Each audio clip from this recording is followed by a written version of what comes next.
As of the end of 2023, I have ridden 1,294 different roller coasters, 1,125 made of steel, 169 made of wood.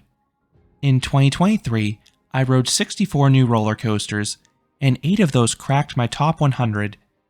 Other coasters moved up as I got re-rides on them, while others moved down.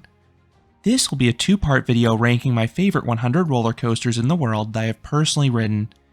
This is why you will not see rides from places like China or South Korea, as I have not been there. This video will cover spots 100 through 51. A second video with spots 50 through 1 will be released in the next day or two. This list will combine both wood and steel coasters into one list. I place rides assuming I'm in my favorite seat. I tend to prioritize rides with great airtime, strong pacing, and beautiful settings. This list is all my personal opinion, and I don't expect anyone to have the same list as me. When comparing 2 rides, it comes down to which one I have more fun on. If you want more in-depth thoughts on many of these rides, I already have separate reviews published for most of them on this channel. Also, to avoid being redundant, assume the rides on this list are smooth unless otherwise noted.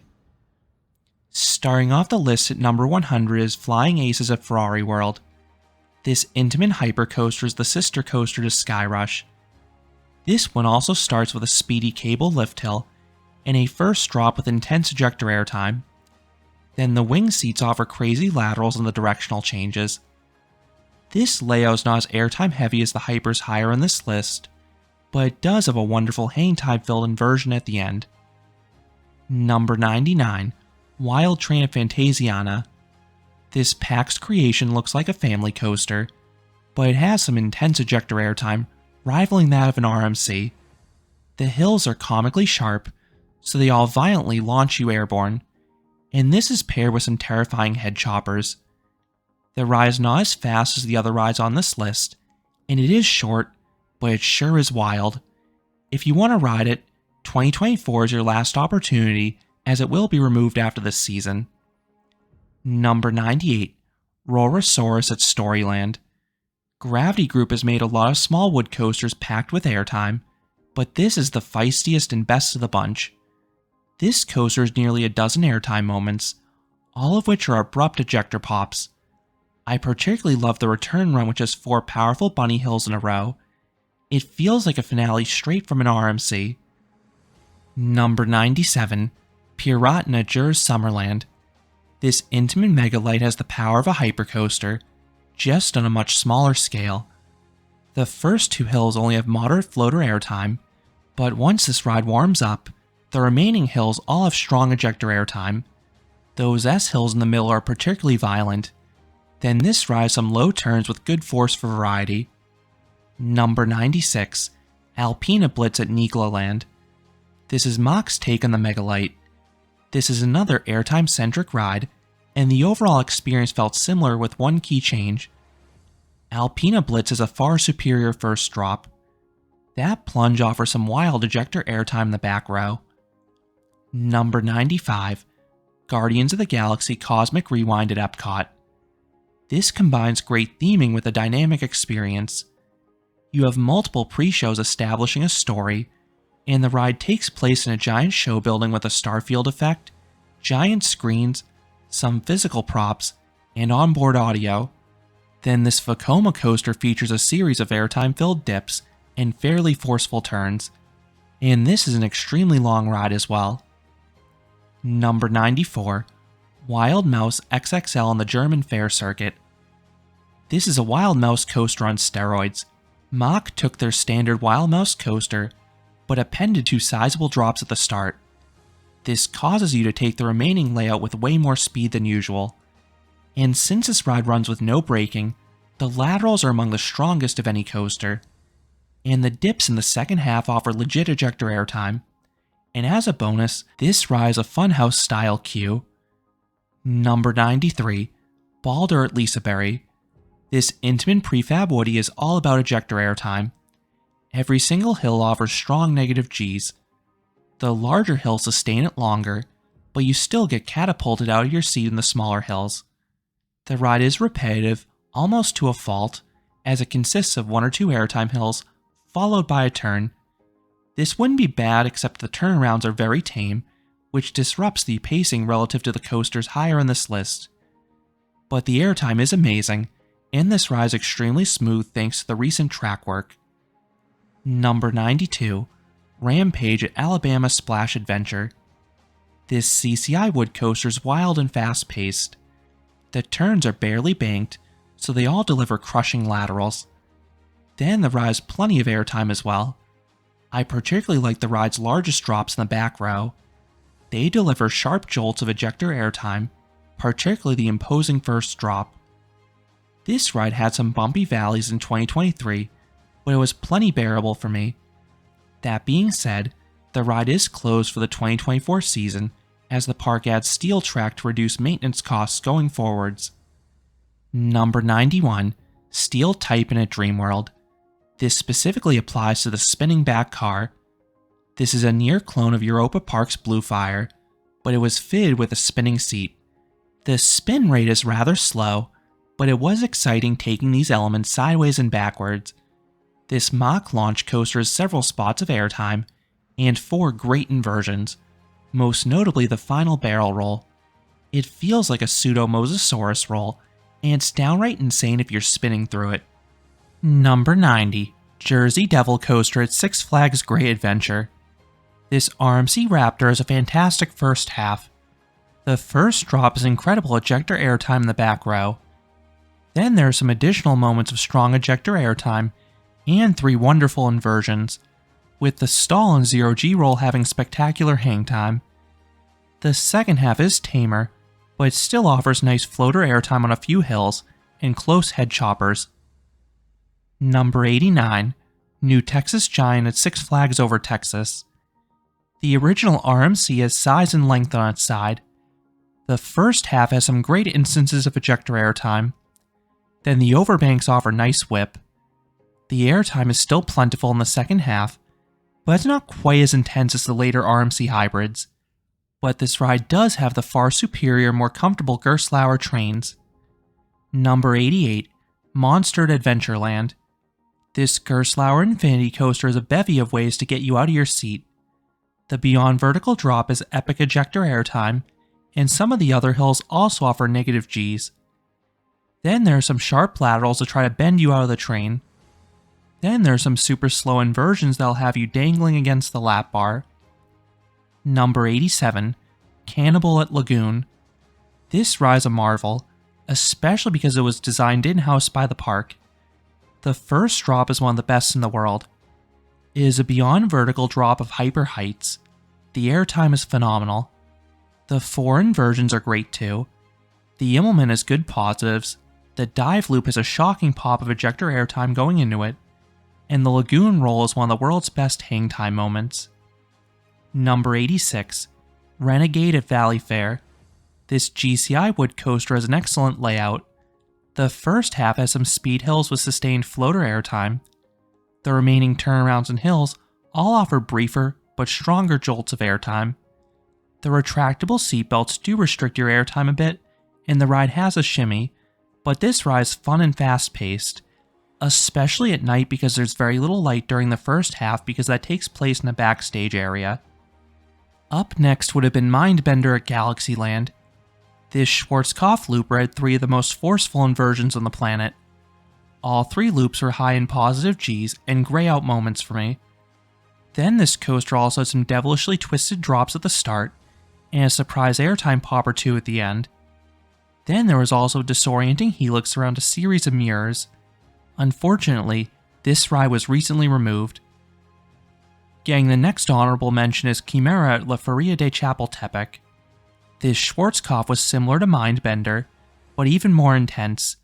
Part of that was Mexico City's altitude making me dizzy, but part of that was the lack of braking, so the loops had even crazier Gs, and the final few elements had some unintended airtime and lateral jolts from the increased speed. La Feria closed after a tragic accident in this ride, but this coaster was relocated to Indiana Beach, where it will reopen in 2024 as All-American Triple Loop after a long refurbishment. Number 85, Storm Runner at Hershey Park. This intimate accelerator coaster is a diverse layout. The hydraulic launch is excellent, and it delivers a gut punch. Then the top has fantastic ejector airtime no matter where you're sitting. And that is followed by 3 inversions. The Cobra Loop has some nice positive Gs. Then the Flying Snake Dive combines airtime, hang time, and wild laterals into one rapid sequence. And the ride hauls start to finish while winding through Pioneer Frontier. Number 84, Superman Escape at Warner Bros. Movie World. This is another intimate accelerator coaster. The launch is not quite as good as Storm Runner's, but it's still great and powerful. But I prefer this ride's layout to Storm Runner. There are 3 giant airtime hills with very strong and sustained ejector airtime. Then the low turns of immense speed and strong forces. And as a bonus, this coaster starts off with a really cool dark ride section with some physical effects, such as an earthquake and a flood. Number 83, Boardwalk Bullet at Kima Boardwalk. This Gravity Group wood coaster was impressively crammed into just 1 acre. It has a complex layout crossing over and under itself several times. The first half is incredible between the large drops and smaller hills, all of which offer nice airtime. The airtime is dialed back a bit in the second half, but the visuals winding through the wooden support structure help compensate. Number 82, Wonder Woman Flight of Courage at Six Flags Magic Mountain. This is a near clone of Jersey Devil. The first half is equally as awesome, but the second half is markedly stronger. The final few hills offer ejector as opposed to floater, and then the additional curve into the brakes offers a fun lateral kink. Number 81, Gold Striker at California's Great America. This has a case as the most intense GCI wood coaster. The speed is great anyway, but it's augmented by the tunnels and supports that you charge past. The transitions either offer positive Gs or laterals. Then there's plenty of airtime pops. They aren't quite as strong as the other top tier GCIs, but they're still solid. The ride does shuffle, but it's tolerable with the recent track work. Number 80, Wodan Timber Coaster at Europa Park. This is another fast-paced GCI wood coaster. This one has a nice mix of airtime. Like Renegade, there are straight hills with sustained floater. Then there are some smaller hills and turnarounds giving sharper jolts as well. But this one has 2 advantages over the prior GCIs. 1, this has an amazing first drop loaded with airtime. 2nd, this one has some cool theming in the queue line. Number 79, Mystic Timbers at Kings Island. This is yet another GCI. This one has an agile layout through the woods. This amplifies the already great sense of speed. That's especially true at night when it's pitch black out there. The directional changes add variety to the usual out and back layout. Then every hill offers good airtime. I know not everyone likes the shed at the end, but it's a quirky touch that brings a smile to my face. Number 78, Nemesis at Alton Towers. This B&M invert was recently retracted and rebranded as Nemesis Reborn, but this reflects the original version. This was an incredibly forceful and snappy invert. The downwards helix and inversions hit hard, and compared to the other B&M inverts, the layout was very unique. Due to Alton Towers' strict height ordinance, the ride was built in a pit, so you have a different flow of elements and several near misses as you charge through the terrain.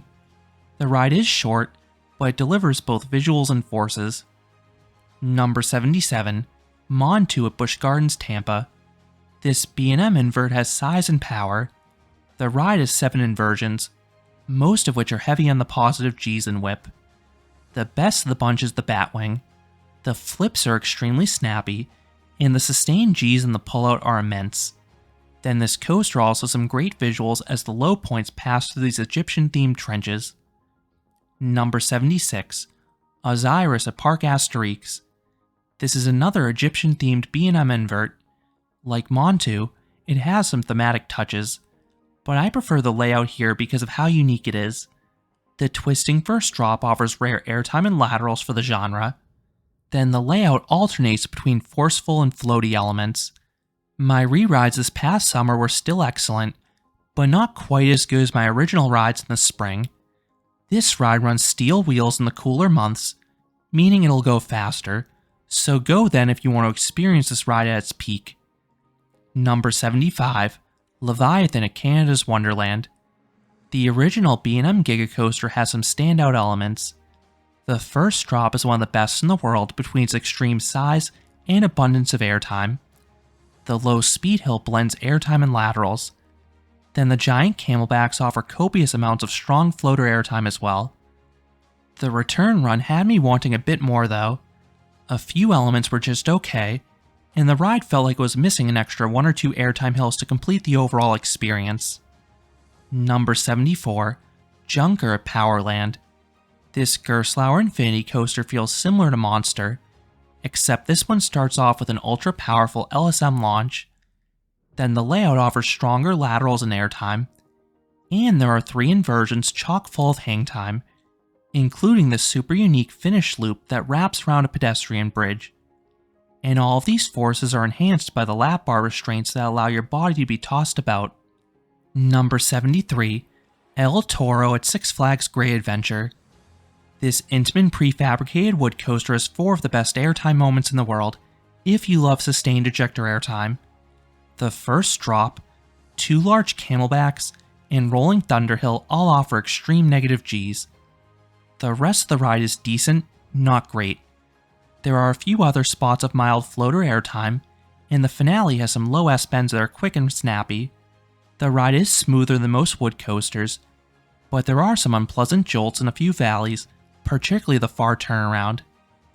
Number 72, Colossus at Haida Park. This Intamin prefab got a full retrack a few years ago, so it's running smooth as glass. The first drop and following 2 camelbacks feel like El Toro's first few elements, just a smidge less intense. The middle lets its foot off the gas though, particularly in the giant pace-killing helix, but the finale returns to some fun floater airtime and a really cool thematic structure that emits fire. Number 71, Twisted Cyclone at Six Flags Over Georgia. This is the smallest RMC hybrid coaster. While it's a short coaster, it has amazing elements. The first drop and several smaller hills offer sharp ejector airtime. I especially love the sustained sideways airtime in that giant wave turn. Then there are also 3 sweet inversions, most notably the reverse cobra roll that's chock full of hang time. Number 70, Tatsu at Six Flags Magic Mountain. This is an awesome B&M flying coaster. This ride's built in a hill, and the terrain used is brilliant. You get awesome sight lines from the lift hill and turns. Then there are 4 wonderful inversions. 3 of them are floaty and graceful. Then the pretzel loop is one of the wildest elements in the world. This type of element is intense anyway, but this is the largest of its kind. The positive Gs are crushing and very sustained. Number 69, Terran at Phantasialand. This Intamin multi-launch coaster is a visual spectacle. The ride has some incredible theming as it winds past rocks and through the village of Klugheim, and this also makes the layout unpredictable and near impossible to memorize. The start of each half is excellent between these punchy launches and these twisted hills offering strong airtime and laterals. The end of each half does fizzle out though, which keeps it out of my top 50. Number 68, Giant Dipper at Santa Cruz Beach Boardwalk. This classic wood coaster is nearly 100 years old, but it still beats out most modern rides. The turnarounds have some extremely strong laterals.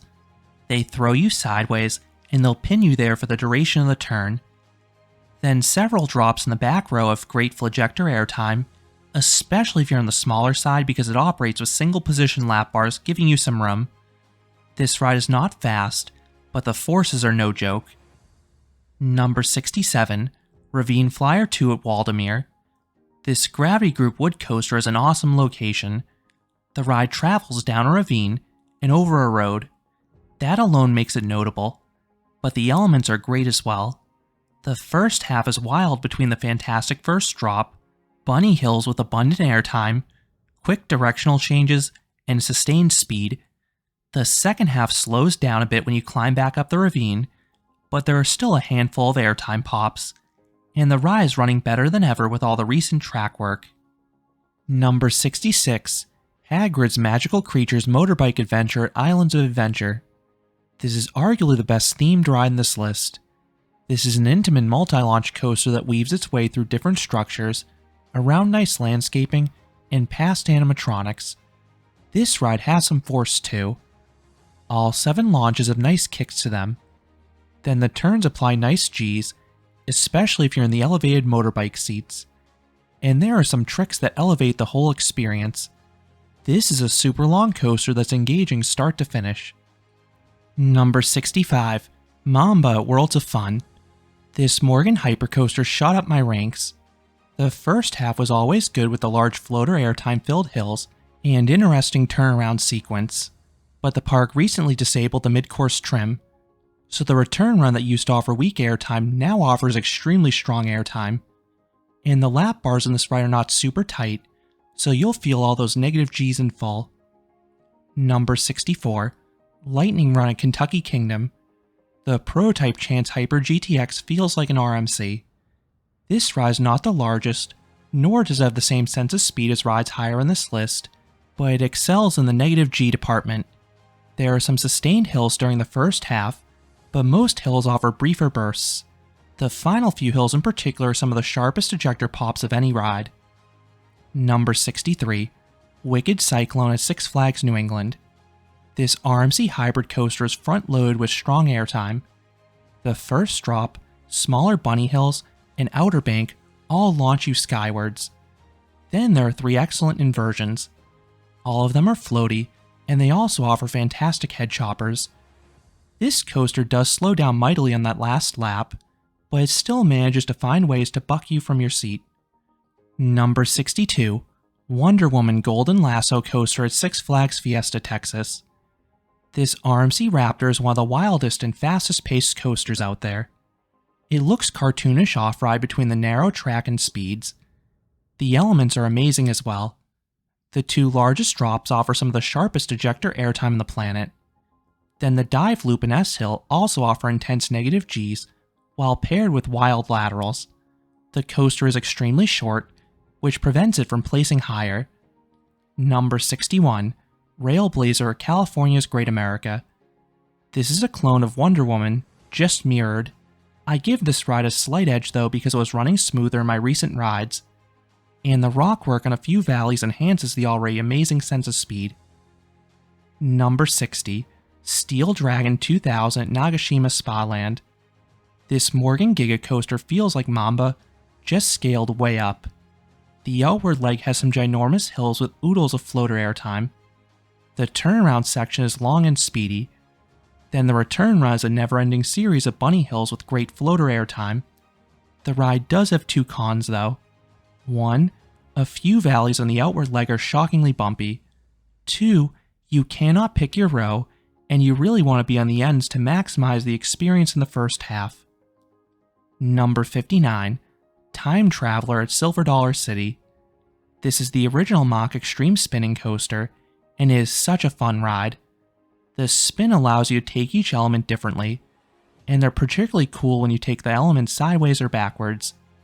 Then the terrain results in a one-of-a-kind layout that's uniquely sequenced. The inversions are excellent, particularly the dive loop and the 0G roll because they both lift you out of your seat. Then there are a handful of good airtime moments, most notably the incredible vertical drop out of the station. That is one of the best drops of any coaster in the back row. Number 58, Candymonium at Hershey Park. This B&M Hyper is better pacing than usual. The elements are taken faster, and there's no mid-course brake run. The first half has some very strong and ultra-sustained floater airtime. The finale dials it back a bit, but there are still some nice airtime moments, and a visually cool helix around the Kisses fountain. Number 57, Goliath at La Ronde. This B&M Hyper is a floater airtime machine. The ride is a repetitive layout consisting of a never-ending series of camelbacks, and that's fine by me because they all have good and sustained floater airtime. Along with all those negative Gs, the ride also runs along the water, and it offers some awesome views of Montreal. Number 56, Tonnerre to Zeus at Parc Astérix. This CCI wood coaster underwent a major refurbishment from the Gravity Group. This includes retracking, layout modifications, and new trains that feature a unique backwards row. The latter is the best experience by far. It feels completely out of control in reverse. The layout features some great airtime. Most hills toss you from your seat in some capacity, especially the largest drops in the back. The ride does shimmy on the turns, but it's plenty tolerable in the cushioned trains. Number 55, Leviathan at SeaWorld. This Gravity Group wood coaster also features a backwards row, and I give it the edge over Zeus because it was smoother when I rode it. The layout feels like Boardwalk Bullet as it constantly crosses over and under itself. Then it has a series of nice airtime moments. It's all floater airtime, but it's plentiful and hits harder when you cannot see it coming in that backwards row. Number 54, Joker at Six Flags Discovery Kingdom. This RMC hybrid gets too much flack. The ride has some excellent airtime in the rear row. I especially love the twisting first drop. The combination of strong ejector airtime and laterals is fantastic. Then this coaster features 3 wonderful inversions. I particularly love the sustained inverted airtime on the stall. There are a few turns that are just okay, but everything else is exactly what I want from an RMC. Number 53, I Speed at Mirabolandia. This is a greatest hits compilation from Intamin. The initial LSM launch has the punch of Maverick's launch. The giant top has ejector airtime and laterals like the one on Accelerator. The Camelback has sustained ejector like the company's hypercoasters. The lateral snap into the far turnaround is reminiscent of the ones on Intimidator 305. And the S-Hill has an abrupt ejector pop like the final one on Ride of Steel. Then there are 2 barrel rolls, the first of which has airtime and whip like the Mosasaurus roll on Velocicoaster. The ride does fizzle out towards the end, and the restraints can cause some neck chopping, but the ride is otherwise excellent. Number 52, Maverick at Cedar Point. This Intamin dabbles in a bit of everything. The beyond vertical drop at the start has some intense airtime. The following low turns offer speed, laterals, and positive Gs. Then there are some additional ejector airtime moments, 2 decent corkscrews, and a punchy launch in the dark. Last but not least, this coaster has 2 super snappy Stengel dives that violently contort the train. If this coaster had better restraints, it could have placed even higher. Number 51, Pantheon at Busch Gardens Williamsburg. This Intamin multi-launch coaster is a dynamic experience. The launches are punchy, but I love what surrounds them more. The Zero-G winder has some epic hang time. Then the main swing launch sequence includes a bunny hill with crazy ejector airtime, especially when you're going backwards. Then the spike offers sweet weightlessness. The second half is a mix of fun elements, including a powerful top hat, a large outward bank with sustained airtime, and a stall with inverted airtime and a wicked head chopper. I wish there was an extra element or 2 at the end because you have so much speed, but you have acceptable duration thanks to that swing launch sequence towards the beginning. So those are spots 100 through 51 of my top 100 coasters. Check back in the next day or 2 for the top 50. Let me know your thoughts on my list or any of the rides I mentioned down below. If you enjoyed this countdown, I would appreciate it if you gave this video a like, and you considered subscribing, because there'll be a lot more roller coaster amusement park videos here at Canopy Coaster. Thanks for watching.